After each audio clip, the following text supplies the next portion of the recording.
ఏందో ఏమో ఈ వర్షాలు వల్ల అన్నమే తినబుద్ధి అయితలేదు. సో, అందుకే టమాటా రసం ట్రై చేసిన. మస్తు వచ్చింది. సో, అందరూ ట్రై చేయండి. అస్సలాముఅలైకుం. Hello everyone.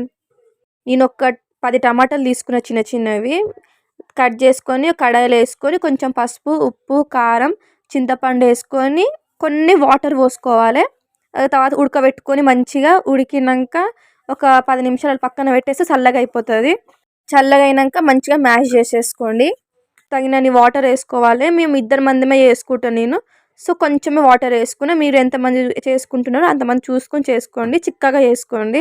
తర్వాత కడాయి పెట్టుకొని ఒక 2 టేబుల్ స్పూన్ ఆయిల్ వేసుకొని తాలింపు గింజలన్నీ వేసుకొని 2 పచ్చిమిర్చిలు వేసుకొని కొద్దిగా కరివేపాకు వేసుకున్నా. కొంచెం పసుపు వేసుకున్నా. నేను ఆల్రెడీ పసుపు వేసుకున్నా. కొంచెం మా చింతపండు నల్లగా ఉందని చెప్పేసి మళ్ళీ కొంచెం ఇందులో పసుపు వేసిన. కొద్దిగా ఉప్పు, కొంచెం మిరియాల పొడి వేసుకోండి. అంతే రెడీ అయిపోతుంది. లాస్ట్‌కి కొంచెం కొత్తిమీర వేసుకోండి. Do subscribe.